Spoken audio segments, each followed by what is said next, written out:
All right. So this has been a long time coming. Whoever said that making a podcast or producing a podcast was easy, they are lying. We have been trying to get this right for how many friggin' times? I don't even know. Well, yeah, there's more problems than good in the moment to get to this point. Right. But I'm glad we are finally here. Yes. We have reached the summit, right? The peak Right. of the mountain. And here we are. So my name is Joe. Welcome to the Cigar Host.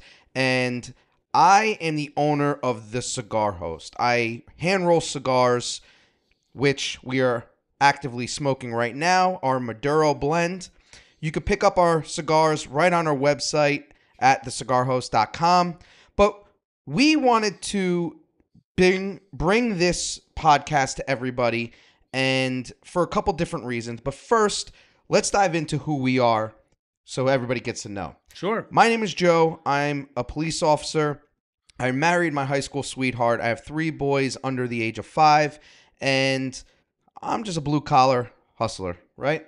So, Mario, tell me a little bit about yourself. Let them know.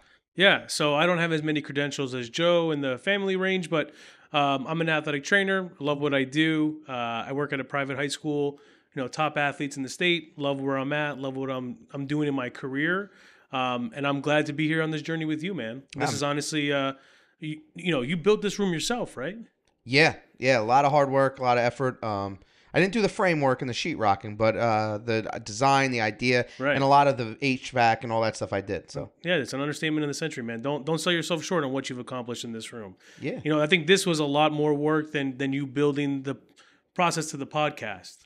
Right. Well, I built the room. So this is a cigar lounge with ventilation, and it also has acoustic paneling and stuff because I knew that we wanted to make the podcast in this room as a recording studio. Right. Well, I remember you rolling these cigars in your garage when we first started. That's right. And starting our first podcast back then when we were kind of just like figuring out where the direction of this was going to go and to where you are now. Because, you've been hosting a ton of events. You've been... tell me a little bit more about how the business has been doing. Yeah, so pretty much what we do is we go to large events like weddings, corporate events, backyard parties, and we hand roll and bring a full cigar experience to those events. And I love sharing those moments with our customers and bringing that cigar experience to whatever event they're hosting and really making an impact. And we were able to do that the past 2 years. And, now we have the opportunity to build this room, to get the podcast up and running. And, I'm just very grateful for where we are right now. Right. So. Yeah, no, honestly, it's been great to watch your journey. I've known you for a long time. So to see where you've gone and where you're going, I'm proud to be along with this journey with you. So. See, now that's a funny story because Mario and I met back when he was in 8th grade, I was in 7th grade, and it's a really good story. So yeah, you want to tell that? Yeah, I'll tell the beginning part of it. I made $150 off of him selling cologne at a bus stop in 8th grade. He took his lunch money for the first month. Lunch money? My mom didn't give me lunch money. She would be scared. Really nuts. He handed it over to me like he owed me money for the past month. I was new to the town. Black jump. What was it? It was velour. Yeah, black velour jumpsuit, spiky hair. Those were the golden days, man. How much gel did you used to put in your hair? I know. So it wasn't a gel. It was this brand called Nolita. And you would put this in your hair, best spikes around town, but losing my hair for it. So for me, I sacrificed everything in 8th grade to be great. Dude, you had a full blowout. Oh my God. Jersey Shore style. I looked great. I started the blowout before the Jersey Shore even came on board. I was at the bus stop probably in a tucked in button down. My mom's watching, and she's probably thinking to herself, who is this grown man standing at the bus stop with my little Joey, right? Selling watches and cologne. Yeah. You were trying to sell me cologne. I didn't wear cologne in 7th grade. We were waiting at the bus stop. Yeah, those were some glory days, man. Honestly, though, that Nolita, though, that stuff is you can't even find that stuff on the market anymore. They don't even test that on animals. They're honestly What, you used to buy it by the crate? No, you used to buy it by a jar, but to find it was like finding Waldo. You know what I mean? You never find Waldo in the book because they never put Waldo actually in those books. That's the trick. No, Waldo was always in the book. When you buy the Where's Waldo books, he's never in the book. They're Get out of here. cheaters. They want you just looking at the book all day. That's almost like torture. I'm gonna sell a book that's gonna be where's Waldo? There's gonna be no Waldo in the book. It should be Where's Mario with the blowout and the velour jumpsuit. Oh, dude, yeah. You find me, then a couple of cousins are gonna find you too. Oh, that's great. Yeah. Oh yeah, the Nolita days.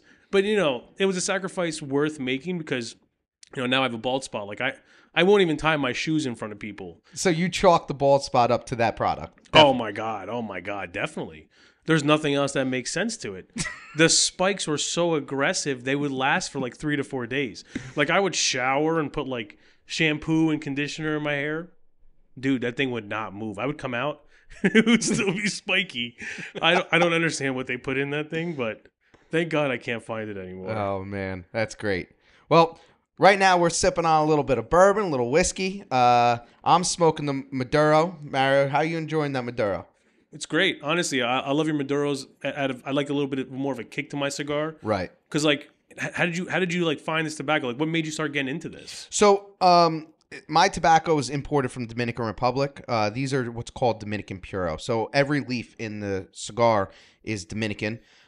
This right here again is the Maduro. It's a little bit stronger. You're gonna get flavor notes of like cocoa and almost like a coffee. But it's gonna give you a little bit more of that punch, that nicotine, but nothing crazy. We do also offer the Connecticut blend, where it has a nice, beautiful golden wrapper and it's creamy, mild smoke. Those are like the #1 sellers that we have, and that's usually what we bring to larger events. And you're selling these now. We are, yes. So you can pick up either the Connecticut or the Maduro on our website. Right. So I just fell in love with the whole aspect of cigars. Cigars bring people together, and I think that's kind of what our vision is with this podcast. What brings us here today, right? Right, because so many people forget, like, nobody stops nowadays. Everybody's so fast-paced, and a cigar almost makes you stop, right? Right.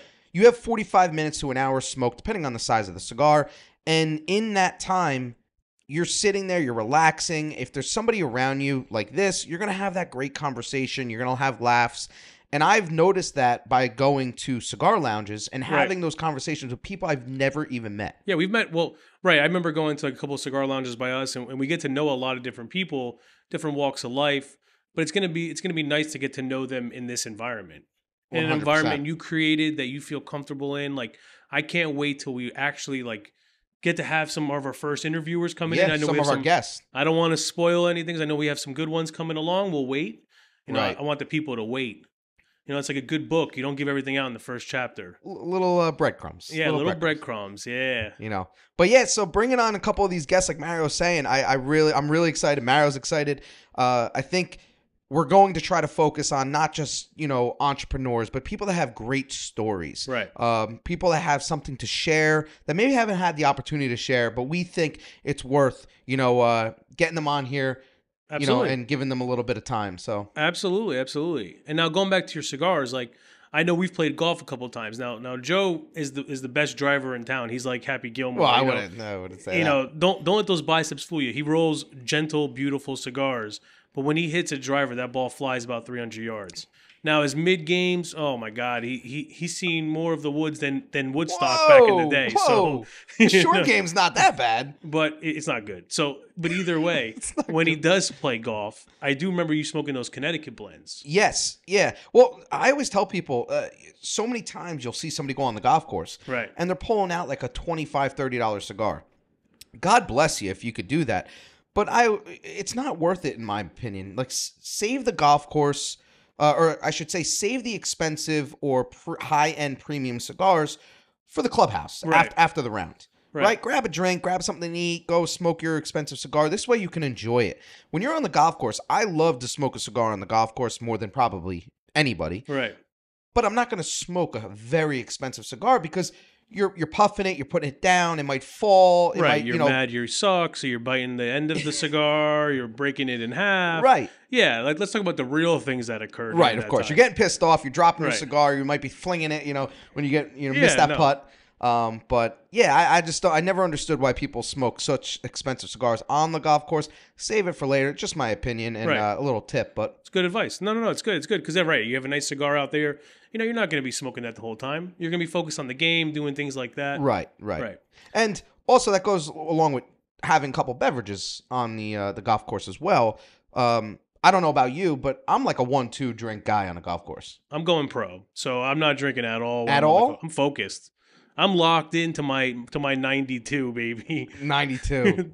One day it's going to be below an 80, and it's going to be a great day, baby. Yeah. I can't wait. Have you ever had the what's that drink called? The transfusions. Oh, dude, definitely. Dude, they're delicious. Yeah, they're great. But again, I like anything grape. you have like 2 of those and you're feeling good. But if you go to that 3, dude, you're not hitting the drives or the chips that you should be hitting. You ever see that Chappelle commercial? Chappelle had a show back in the day where he was like, they have like the one kid go to the white kid's house and they got all these drinks in the fridge and they have like grape drink. And he's like, ooh, I'll take that grape drink. Like anything with grape soda inside of it. That's you.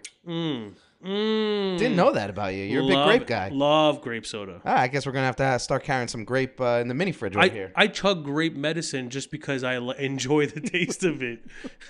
What? That's it, baby. They're like, sir, you have 9 bottles of grape, NyQuil. I'm like, yeah, Children's Tylenol? I would have got 10, but you only let me do 9. All right, well, I think I have some children's Tylenol in the bathroom upstairs for my kids. I'll make sure I remove that when you come over. I think that was a thing for a while. I think it was like scissor. I think people were like drinking that with like booze. No, I think that was like, wasn't it like... Sudafed. Yeah, it was like cough medicine. Yeah, or and something. I don't know why I know all this information, but Yeah. I've never done a scissor, I swear to God. Yeah, that was like back in the day. The rappers were putting it in there. Interesting times. Yeah. Interesting times. I don't know. I never got into any of that stuff, but I know rappers definitely talked about it. Yeah. So what were you talking about the other day? I know you said where'd you go with the family the other day? Oh, so have you ever been to Hibachi? I've been to hibachi in years. So I remember you telling me a little bit about hibachi because like it's probably been like 10 years since I've been to one. yeah. So a lot of people think hibachi could be a little expensive, but I look at it as entertainment. The kids love it. We love it. You know, the food is what it is. I mean, sometimes it's delicious and sometimes it's subpar, but Right. yeah, so we were at Hibachi. Mainly subpar. Well, I don't know. There's a place down in Cape May that we go with the family, and the guy, he's the chef. We always ask for him. He's phenomenal. What's his name? I don't know his name, Oh, but well, I we guess- just know This we guy just- is the best. He asks for every time. I'm not going to tell the name because I don't want anybody to steal him when we're there. Did you just know? give him like a description? we when You're we like, walk I'll in, take the. They're like, which? when we walk in, I see him, but he actually lights his hat on fire and stuff for us. He's crazy. Those guys are nuts. You got to duke him a little bit. You know? See, I think of like hibachi guys, like in the culinary world, being like the Harlem Globetrotters of like culinary food. Great comparison. I love it. The food is not like the best food, but like their skill level Yeah. of like tossing shrimp into your mouth Right. and like tossing broccoli over their shoulder. You ever see videos where they crack an egg, like they throw an egg in the air and it like hits their spatula? Oh yeah. And then they write like a paragraph. They're like, "I love you, baby. Don't leave me. Please come back." You're like, dude, how much How yolk- much egg is in there? How is that possible? My egg is never that big. No. Well, listen, I'm not going to say that they're an artist, right? They're good at their craft, Yeah, it's a good point. right? Some of the food, like you can't compare it to like a 5-star restaurant, No, my God, Food-wise. no, like a Michelin star, my right? God. But they're good at what they do. You know what I mean? No, definitely. They got the little volcano, they got the choo-choo train, Right. they got the PP man. You know? What's the PP man? Oh, dude, you never got hit with the PP man? That sounds like something I don't want to do. Like someone's like, "Hey man, you get by the PP man?" I'm like, "Yeah, So dude. they- Last weekend, PP they- man got me good." Like what? They have like a rubber doll thing, and it's obviously filled up with liquid. And when he squeezes it, he shoots out where the pee-pee man, the pee-pee on the doll would be. So they call it the pee-pee man. Is this like a lawyer case or is this a hibachi dinner? What are we talking No, about? this here? is a hibachi. Okay. And in the bottle, Okay. he has sake. So he'll spray it Into and- where? into your mouth. Okay. So let me reflect here. The PP man shoots sake into your mouth. So you're Yeah. just like, and I remember from what I remember is like the table is like a big like square. So which means that like people are sitting, like it's multiple parties usually at an event. Correct? Sometimes, yeah. In this situation, it was just me and my whole family. We took up a whole table because we Were had a other lot of people there? Well, there's other people in the restaurant, but not at my table. Okay, so let me continue where I was going to go with this. So now the PP man comes out. He's tossing shrimp around, and he's like, "Hey, anyone want PP sake?" And you as a grown man are like there with your mouth open, like, "Oh, sake, please, please hit me with some sake." And the guy's like, "Are you, Dude, like, what about the teenagers over there?" And you're like, "No, here, buddy." Like jumping in front of them, like, "No, sake me, ah." dude, the chef loved it. I was chugging away. Yeah, love and a show of disrespect are two different things in my eyes. Well, hold on. So, not only did the guy hit me with the sake, right? So then we're sitting there. What was your time on the sake count? I'd got to say at least 12, 15 seconds. It was a good chug. Just sake the whole time. Straight sake. Did he miss? Oh, I had a little dribble. Like if I saw a grown ass adult be like sake me, I would miss on purpose. I just kept chugging, and I almost started like not breathing. So like my wife's there, and she's like, "You're turning blue." Yeah, you know. So, but you're committed to the sake. I was committed, just like I was to the Nolita. But hold on, let me get back. Let me get back things. to this. The reason why I was even bringing up the pee man, okay, is the chef. I still don't know why you call him the PP man. Because that's the thing. You know, it sounds interesting. I feel like we're gonna get arrested, but keep going. So the chef, he overhears me talking to one of my relatives across the table, and I said to them, I go, "Have you ever heard of a sake bomb?" And they said no, and we're just discussing, and he goes, "Oh, sake bombs." Next thing I know, he orders 3 sake bombs on my tab, correct, and he takes one with us. So it's me, my one relative, and then the chef. We take a sake bomb together, right? On the chopsticks, the sake drops into the beer, you chug it. It was a great time. Good time. That was on my bill. So he swindled me for a sake bomb. Out of a sake bomb. Well, he realized that if he can, I think it's in their contract if they're squirting pee-pee in dudes' mouths during the night, they get a free sake bomb. The probably guy's got PTSD from shooting sake into your mouth for 12 to 15 seconds. He's like, this is like usually a 3 to 4 second endeavor, and you're like, "Oh man, just more, please." It's so good. It's always a fun time there. I mean, the kids love it. Right. You know, especially when you have like an upset niece, right? My niece was a little upset because of the fire. She didn't care for it. Right. This guy's just launching broccoli off the dome piece. Yeah, they don't care. No, he's nailing it right in the head. And he's good at it. Oh, yeah. They're efficient. Aim on point. Dude, I don't know how they don't miss. I'm sitting there dying because my niece, she's not liking it. Right. And it's just bouncing off her head. And my sister's holding my niece because she's upset. She's laughing. Everyone's laughing. And then finally my niece came around and was like, "All right, that's pretty funny." You know what I mean? Now, let's talk about this. If we had a competition about who would be a better chef as what do you think the qualifications are to become like this type of chef? Well, there's definitely some type of schooling. Right. Like, do you think they're having like a Harlem Globetrotters, like, throw the broccoli into your hat. You get 3 out of 3 chances to do it. A point system? Yeah. Oh, man. I don't know. But I think, honestly, you and I should see if we can go into a restaurant and just be like, "Listen, we're looking to have a showdown right now." Because I can guarantee you this. I'll show you up. You're gonna show me up. I will show you up. I would love to see this competition. I'm not saying the taste of the food's going to be good, but I'll be launching broccoli and stuff all over the place. I'm going to fully buy into the system. Like, I'm going to go full throttle, like, Fu mentality, look-wise, feel-wise. I might even have an accent. I don't know what type of accents people have, but, we can all put You're together. coming in with a full-blown Fu Manchu. Fu Manchu heavily, bro. Like, I've been a monk for 27 years. Monk? Like, I haven't spoken a word in 27 years. Those chefs aren't monks. Oh, what are they? Oh, my God. Who's the guy with the Fu Manchus normally? They're not monks? I think they're like karate guys, aren't they? Maybe. Back in the day? Yeah, maybe. I don't know. The Karate Kid I'm not style. touching that. Yeah, I'm not touching that either. Oh, man. But yeah, the food actually was very good that night. We had a great time. It's like you said, I love that example. They are the Harlem Globetrotters of food. I completely agree with you. Right, because it's not like a great artwork, but their skill level is next level. The tricks. It's like an NBA All-Star game. They go ting ting ting ting, and they don't even drop it. They don't drop it. Yeah. I want to go there on an off night. Like, what happens on an off night? Oh, you can't. They don't have off nights? They shut the blinds and they rage. What do you mean? Sake, pee-pee sake for everybody. Dude. Yeah, they just sake you up so you don't realize that the guy's dropping shit all night. Oh, my God. But, yeah, so we gotta plan a trip there. That's I think we got to do. I look forward to it. All right. I look forward to the competition. Yeah.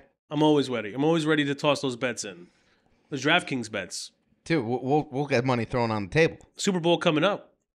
Yeah, Did you hear about? Hold on. Did you hear about the Taylor Swift bet? No, I did not. That Travis Kelce is supposed to propose at halftime at the end of the game. Not a shot. Like if they win and he gets like MVP, there's a bet that like he'll propose. Not a shot. You don't think so? No. Have you ever seen the video where it has like a picture of like with the Eagles? You know the Eagles have like so their center is Kelce, Yeah. the quarterback is Hurts, Yep. and the running back is Swift. So in the picture it says it says Kelce, Hurts, Swift. Yeah. That's fucking great. It's kind of crazy. Coincidence. Detectives believe in coincidence, right? As a police officer. Well, not everything is a coincidence. No. Some things happen for a reason. Oh, okay. Yeah. Yeah, you gotta- Like this podcast. It happens for a reason, baby. That's right. Hard Because you work. put a lot of hard work into it. That's right, baby. These hand-rolled cigars, like I said, don't let those biceps fool you. Yeah. This man's a master of his craft. Well, hopefully, I thoroughly enjoy them. You enjoy them. Everybody else seems to enjoy them at our events. But hopefully some of the listeners and people watching this podcast, if you want to grab some, go to www.thecigarhost.com. You can grab them. We'll ship them out probably the same day. And make sure you follow us on all social media platforms because we are there. Definitely. And that's very simple. The handle's at The Cigar Host. And book your events if you want to book any events. Did you say that? No, we Don't let didn't. people But forget. yeah, we do everything. We do, we do bar mitzvahs. We do weddings. Why are you bringing up bar mitzvahs Because specifically? we've done it. We've done bar mitzvahs. We've done weddings. We've done baby showers. Golf outings. Golf outings. You know what was really fun? We The did Morristown event? a Morristown event, but we did a fantasy draft. That was a lot of fun. Fantasy drafts? Yeah, we had a good time with that one. But yeah, so anybody that's interested, feel free to check us out. I think we should wrap this one up, but we appreciate everybody tuning in. Definitely. And definitely stay tuned for the upcoming episodes with our guests. I really think you guys are going to enjoy it. We're excited about it. Definitely. I look forward to meeting our first guest and kind of getting to know them and really, breaking into what our goal is here. Yeah, I think you're going to be excited. Yeah. Well, cheers Cheers to our first episode. to a first one. Thanks, guys.